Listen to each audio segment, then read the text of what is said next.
नमस्कार, खबर उत्तराखंड में आप सभी का स्वागत है। मैं हूं आपके साथ यशु शुक्ला। रुक करेंगे खबरों का, लेकिन इससे पहले एक नजर सुर्खियों पर। उत्तराखंड में जमीन खरीदना हुआ महंगा, नए सर्कल रेट लागू, 22% तक हुई बढ़ोतरी। आदि के कैलाश परिक्रमा पथ पर होगी मैराथन दौड़, देश भर के 545 धावक दिखाएंगे अपना दम। सुप्रीम कोर्ट के फैसले से प्रदेश में 18,000 से अधिक शिक्षकों के प्रमोशन पर रोक, सुप्रीम कोर्ट में पुनर्विचार याचिका दाखिल करेगी सरकार। कांग्रेस ने उत्तराखंड स्वास्थ्य विभाग पर लगाए संगीन आरोप, कहा उपकरण खरीद में हुआ करोड़ों रुपए का घोटाला। यूके SSSC सहकारी निरीक्षक परीक्षा में अभिवाच्य फर्जीवाड़ा कर फॉर्म भरने वाला गिरफ्तार, 3 जिलों से किया गया आवेदन। हिमालय क्षेत्र में ट्रैकिंग व निर्माण कार्य पर 2 दिन की रोक, मौसम विभाग ने जारी किया अलर्ट। आप देख रहे हैं के न्यूज, खबरों का सारथी। खबर केदारनाथ से धाम की यात्रा अंतिम चरण में, हेली सेवा का अंतिम स्लॉट के टिकट बुकिंग किए गए हैं। IRCTC का पोर्टल 8 अक्टूबर को खुलेगा। तीर्थयात्री 13 से 21 अक्टूबर की यात्रा के लिए हेली टिकट बुक करवा सकते हैं। हेली सेवा बाबा केदारनाथ हेली सेवा सुचारू रूप से चल रही है। बाबा केदार के कपाट 23 अक्टूबर को भैया दूज पर बंद हो रहे। कपाट बंद होने से संचालन भी बंद हो जाएगा। अक्टूबर तक की यात्रा के लिए हेली सेवा की बुकिंग फुल हो चुकी है। गुधाकाली फाटी पर सिरसों को 6 एविएशन कंपनियों के माध्यम से हेली सेवा संचालित है। यात्रा के अंतिम चरण में बाबा केदार के दर्शन के लिए टिकटों के लिए मारामारी है। 8 अक्टूबर को दोपहर 12 बजे वेबसाइट खुलेगी। हेमकुंड साहिब के कपाट 10 अक्टूबर को बंद हो रहे हैं। 9 को आधिकारिक रूप से IRCTC की वेबसाइट बुकिंग के लिए बंद की जाएगी।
खबर हल्द्वानी से, जहां पर उत्तराखंड मुक्त विश्वविद्यालय पहुंचे राज्य के उच्च शिक्षा मंत्री धन सिंह रावत ने कर्मचारियों के लिए बनाए सरकारी आवास का लोकार्पण किया।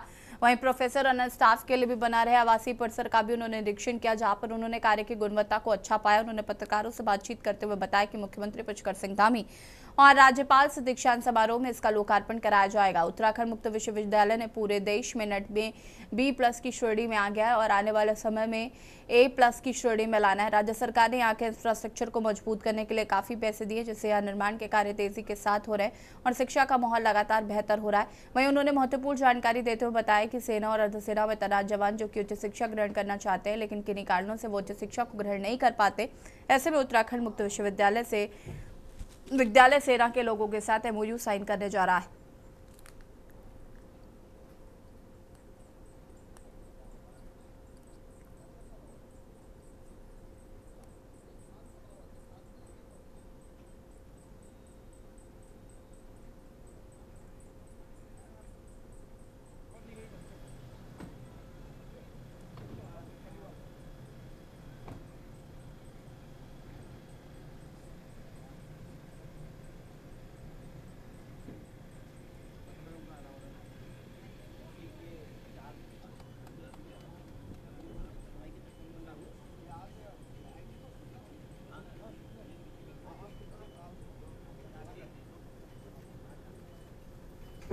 विश्वविद्यालय है, ये पूरे देश में अब नेक में B+ आ गया है और हम चाहते हैं कि अगले 2 सालों में A+ आ जाए। इसके लिए जो यहाँ पे सुविधाएं चाहे हम दे रहे हैं और हमारी सरकार ने अभी तक लगभग 100 करोड़ रुपए से ज़्यादा अभी तक इस विश्वविद्यालय को दिए हैं। आज हमने यहाँ पे कुछ बिल्डिंगों का लोकार्पण भी किया है और जल्दी जब पूरी बिल्डिंगें बन जाएंगी तो मुख्यमंत्री जी और हम लोग इनके लोकार्पण पे एक बड़ा कार्यक्रम मुख्यमंत्री जी काम रखेंगे। खबर ऋषिकेश से है, जहां पर लोकल फॉर वोकल की तर्ज पर टिहरी जिले के मुनि की रेती पूर्णानंद ग्राउंड में उत्तराखंड सरकार द्वारा सरस मेले का आयोजन किया जा रहा है, जो कि 6 से 15 अक्टूबर तक चलेगा, जिसका शुभारंभ मुख्यमंत्री पुष्कर सिंह धामी करेंगे। 250 स्टॉल लगाए जा रहे हैं, जिसमें उत्तराखंड सहित देश भर से आए 300 से अधिक स्वयं सहायता समूह महिलाएं और शिल्पी अपने उत्पाद को प्रदर्शित करेंगे। साथ ही बायर्स और रोजगार मेले का भी आयोजन किया जाएगा, जिससे रोजगार को बढ़ावा मिलेगा। इसके साथ प्रतिदिन सांस्कृतिक कार्यक्रम का आयोजन भी किया जाएगा, जिसमें देश भर के कलाकार अपनी प्रस्तुति देंगे।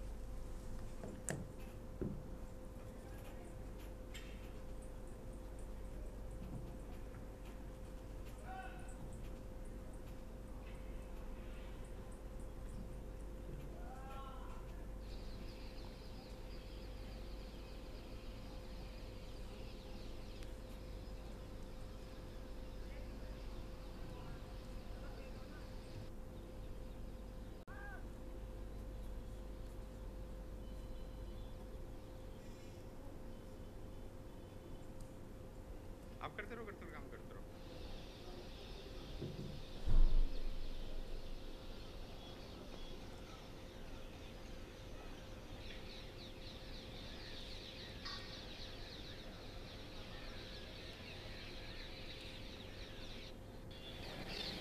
मुख्यमंत्री जी आ रहे हैं, उसके अलावा हमारे ग्राम विकास के मंत्री जी गणेश जोशी जी और हमारे स्थानीय विधायक जो कि हमारे वन मंत्री जी भी हैं सुबोध उनियाल जी, उनके द्वारा भी यहाँ पे उपस्थिति दी जा रही है।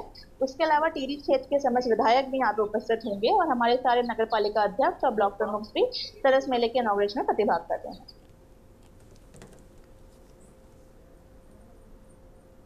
और इसी बीच आपको देहरादून से खबर बता देते हैं। देहरादून से खबर, सीएम पुष्कर सिंह धामी का आज का कार्यक्रम सुबह 11 बजे खेल विभाग की समीक्षा बैठक करेंगे सीएम।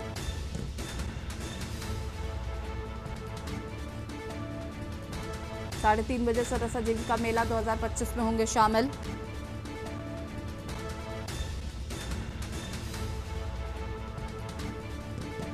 सुबह 11 बजे खेल विभाग की समीक्षा करेंगे सीएम।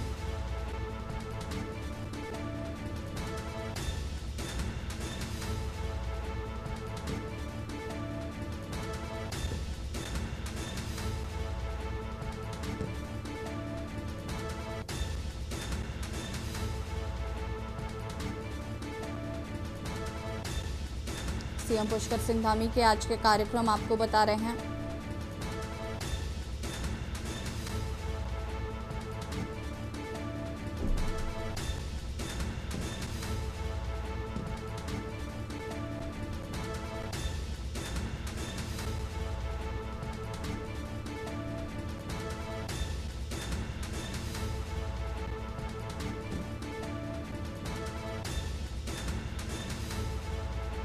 साढ़े 3 बजे सरस आजीविका मेला 2025 में शामिल होंगे सीएम।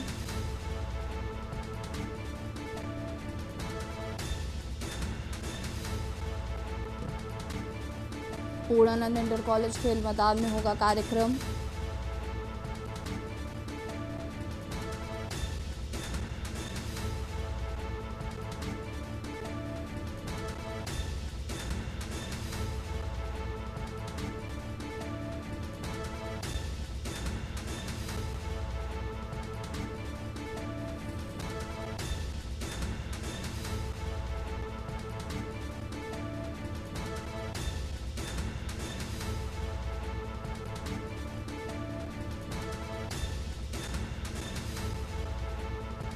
साढ़े 3 बजे सरस आजीविका मेला 2025 में शामिल होंगे।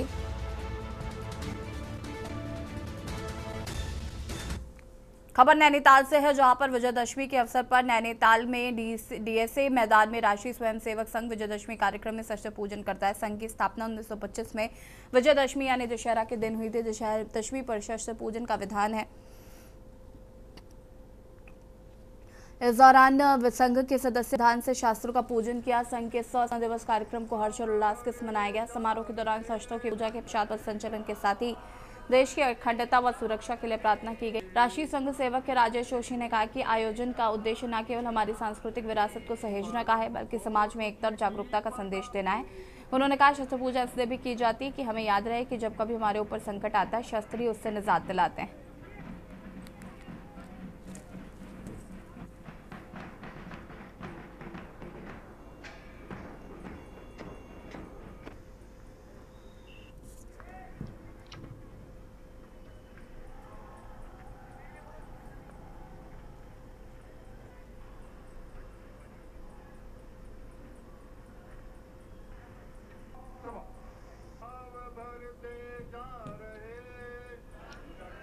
संघ का आप सभी को जानकारी के 100 वर्ष पूरे हो गए हैं संघ को, तो शताब्दी वर्ष के निमित्त ये कार्यक्रम चल रहे हैं। और वैसे तो विजयादशमी का उत्सव हम हर वर्ष मनाते हैं, परंतु इस वर्ष उत्साह से और अधिक मना रहे हैं क्योंकि यह 100 वर्ष पूर्ण होने का कार्यक्रम जी। यहाँ से पथ संचलन जो होता है बाजार से होते हुए मणिपाल बाजार में नीचे माल रोड से होते हुए ऐसी नैनीताल जो अपना तल्लीताल में है वहाँ तक रहेगा, वहाँ कार्यक्रम का समापन होगा। वर्ष भर इस निमित्त हम बहुत सारे कार्यक्रम मनाने वाले हैं। ये वर्ष के प्रारंभ का कार्यक्रम है। खबर रामनगर से जहां वन्य जीव सप्ताह के 5वें दिन कार्बेट टाइगर रिजर्व में एक विशेष वर्कशॉप का आयोजन किया गया। यह कार्यशाला world wide and for nature और कॉर्बेट प्रशासन के संयुक्त तत्वाधान में आयोजित की गई है, जिसमें मीडिया कर्मियों को वन्य जीव संरक्षण और सह अस्तित्व की अवधारणा पर प्रशिक्षण और जानकारी दी गई। इस मौके पर कार्बेट टाइगर रिजर्व के निदेशक डॉक्टर साकेत पडोला, WWF का कंजर्वेशन हेड नेहा सिन्हा, कई वरिष्ठ वन अधिकारी मौजूद रहे। कार्यशाला के दौरान WWF की कंजर्वेशन विशेषज्ञ नेहा सिन्हा ने कहा कि आज के समय में जंगल और वन्यजीव सिर्फ पर्यावरणीय मुद्दा नहीं बल्कि सामाजिक जिम्मेदारी का हिस्सा बन गए हैं। मीडिया वन्यजीव संरक्षण का सबसे सशक्त माध्यम है। जब पत्रकार जिम्मेदारी से रिपोर्ट करते हैं तो उनकी एक सही कहानी हजारों लोगों की सोच बदल सकती है।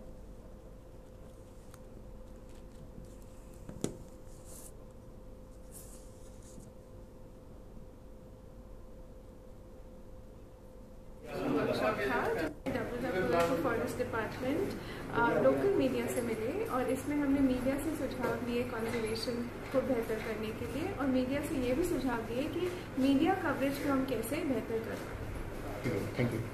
देखिए, हमने देखा है कि जो हमारा, अगर हम रामनगर की बात करें, उत्तराखंड की बात करें, तो हमारा मीडिया वाइल्ड लाइफ के जो केसेस होते हैं या उनके इश्यूज़ होते हैं उसके बारे में बड़ा सेंसिटिव है, परंतु नेशनल लेवल पर किस तरह से बातों को रखा जाना है, किस तरह से हम अपने वाइल्ड लाइफ रिलेटेड इश्यूज़ को ऐसे रखें कि कोई उस पर सेंसेशनाइजेशन ना हो, कोई ऐसा प्रस्तुतिकरण उसका ऐसा ना हो कि जो कि ख़राब हो, जिसके लिए वन्य जीवों के लिए, वन्यजीव संरक्षण के लिए नकारात्मक प्रभाव पड़े। इसको एड्रेस करने के लिए एक यहाँ पर एक मीडिया वर्कशॉप रखी गई थी, जिसमें WWF हमारा सहयोगी था और हमारे जो क्षेत्र के जो मीडिया कर्मी हैं उन सब ने इसमें बहुत बढ़ चढ़ के भाग लिया। और यहाँ रुकेंगे छोटे से ब्रेक के लिए, जो हाजिर होते हैं। आप देख रहे हैं के न्यूज़, खबरों का सारथी। ब्रेक के बाद एक बार फिर से आप सभी का स्वागत है। खबर विकासनगर से जहां एक सनसनीखेज मामला सामने आया है, जहां समुदाय विशेष के एक युवक ने नाबालिग किशोरी की मांग में सिंदूर भरकर उसे जबरन ले जाने की कोशिश की, लेकिन वो पुलिस के हत्थे चढ़ गया। कोतवाली विकासनगर में पीड़ित किशोरी के परिवार द्वारा दी गई तहरीर के मुताबिक यह घटना उस वक्त हुई जब किशोरी के परिजन घर से बाहर गए थे और किशोरी पड़ोस में एक घर में गई हुई थी। आरोप है कि किशोरी मौजूद थी वहां पर। आरोपी आकिब अचानक आया, धमका और उसकी मांग में सिंदूर भरकर जबरन उसे ले जाने लगा, जिस पर किशोरी ने विरोध किया तो आरोपी ने उससे छेड़छाड़ की कोशिश की। मामला दो समुदाय से जुड़ा होने के कारण हिंदूवादी संगठनों में भी आक्रोश देखने को मिला है।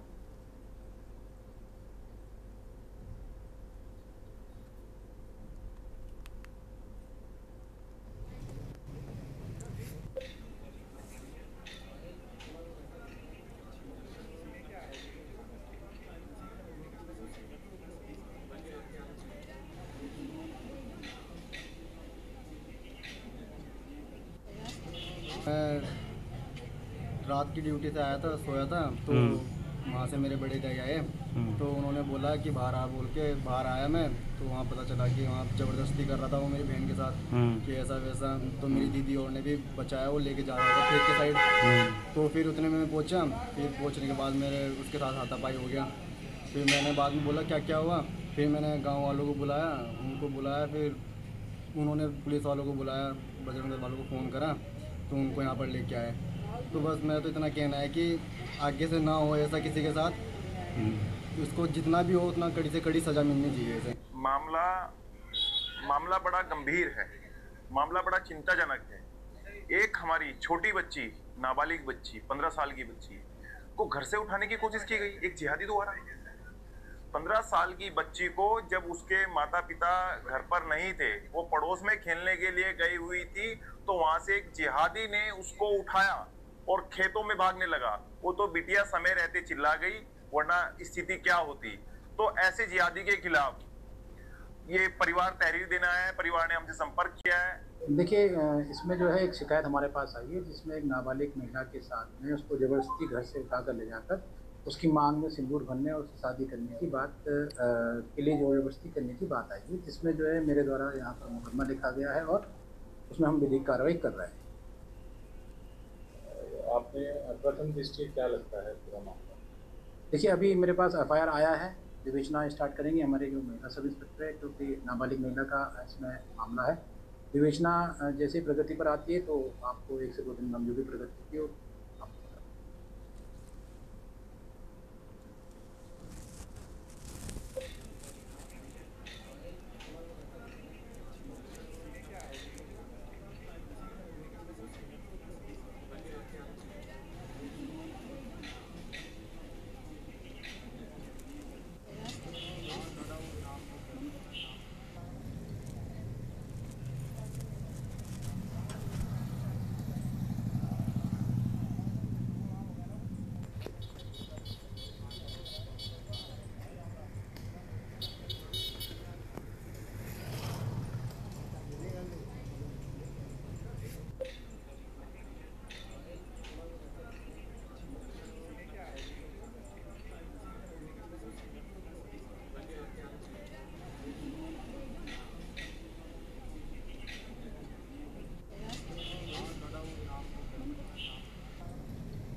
और इसी बीच आपको देहरादून से खबर बता देते हैं। देहरादून से खबर, उत्तराखंड में नए सर्किल रेट लागू,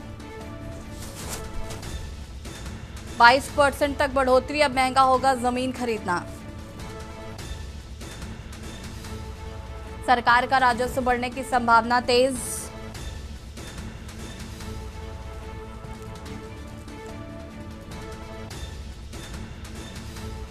उत्तराखंड में नए सर्किल रेट हुए लागू, देहरादून से खबर। 22% तक बढ़ोतरी, अब महंगा होगा उत्तराखंड में जमीन खरीदना।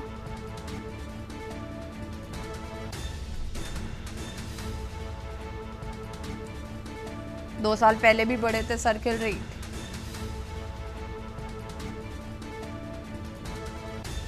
उत्तराखंड में नए सर्किल रेट हुए लागू।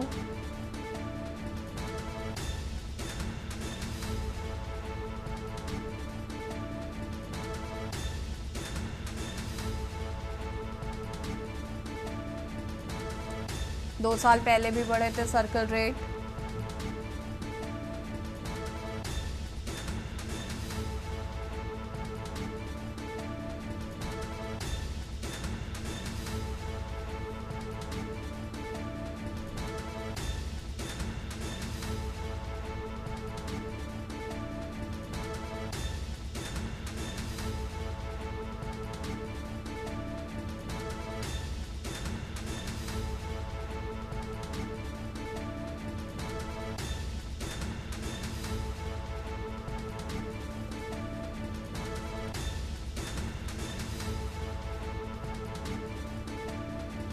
सरकार का राजस्व बढ़ने की संभावना हुई तेज।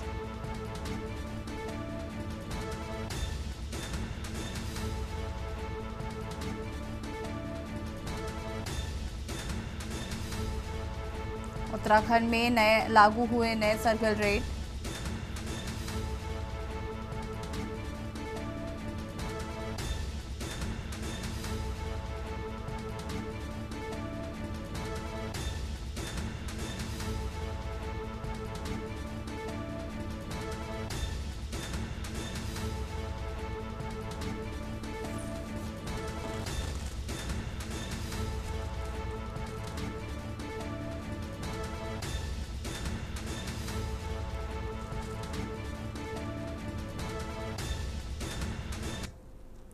और खबर उत्तराखंड में फिलहाल इतना ही। देखते रहिए के न्यूज़ इंडिया। नमस्कार। आप देख रहे हैं के न्यूज़, खबरों का सारथी।